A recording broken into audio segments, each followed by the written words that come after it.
Star Trek. The next generation's Enterprise lacked one thing other enterprises are famous for. When Star Trek The Next Generation launched in 1987, it redefined what Star Trek could be. The USS Enterprise D was bigger, sleeker, and more advanced than any starship audiences had seen before. With its luxury carpets, families on board, and holodecks that could simulate entire worlds, the Galaxy-class flagship wasn't just a vessel, it was a floating city. But despite all of its advancements, the Enterprise D lacked one critical thing that nearly every other version of the starship across Star Trek history has been famous for: a sense of vulnerability. Unlike Kirk's Enterprise or Archer's NX-01, the Enterprise D rarely felt like it was in genuine danger.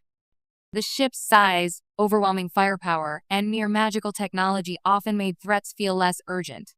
As a result, the Next Generation sometimes struggled to give its starship the same kind of dramatic weight that other Enterprises carried.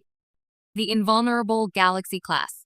The Enterprise D was designed to be the pride of Starfleet, and the show made sure audiences knew it. At 642 meters long, with more than 1,000 crew members and their families, the Galaxy-class ship was the most advanced vessel in the fleet. Its warp core provided nearly unlimited power. Its shields could withstand volleys of enemy fire, and its phasers and photon torpedoes made short work of most foes. Captain Jean-Luc Picard's ship wasn't just tough, it was resilient. Hull breaches, warp core malfunctions, and catastrophic damage were usually fixed by a quick call to engineering. The audience knew the ship would hold together. Unlike Kirk's Constitution-class Enterprise, which often limped out of battles scarred and sparking, the Enterprise D felt like it could take anything the galaxy threw at it. This made for a majestic flagship, but sometimes lessened the suspense. Viewers rarely worried about whether the Enterprise would survive an encounter. Instead, the drama almost always came down to the crew's ethical dilemmas or the intelligence of their solutions, rather than the ship itself being in jeopardy. What the original Enterprise had that the D didn't. Kirk's USS Enterprise from the original series was far more fragile. Its battles with Klingons, Romulans, and godlike aliens often pushed the ship to its breaking point. The bridge shook violently, sparks flew, and crew members were tossed across the deck. Audiences believed the Enterprise could be destroyed at any moment. That sense of danger heightened the stakes and gave the starship a character of its own. The NX-01 from Star Trek. Enterprise took that vulnerability even further. Captain Archer's ship didn't even have shields in its earliest missions.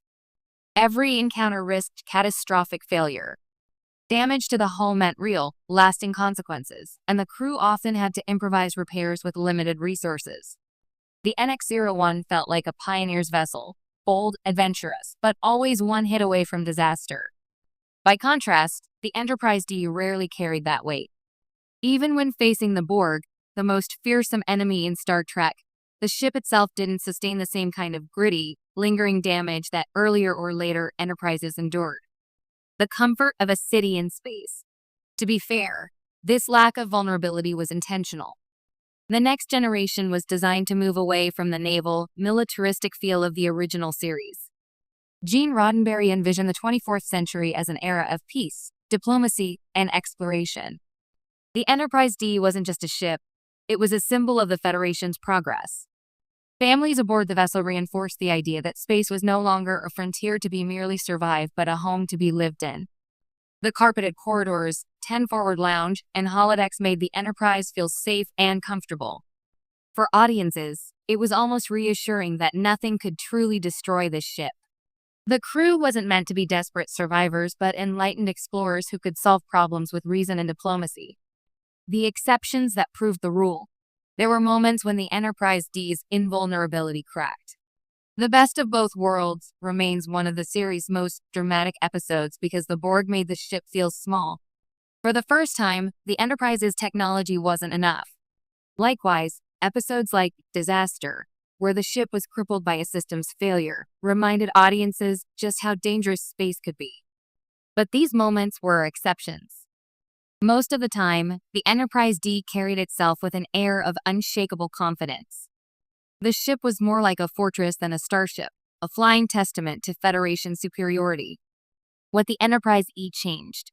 When Star Trek First Contact introduced the Enterprise E, the design leaned closer to the traditional vision of a starship under constant threat. Sleeker, more tactical, and explicitly built for combat, the Sovereign-class Enterprise felt far less invulnerable.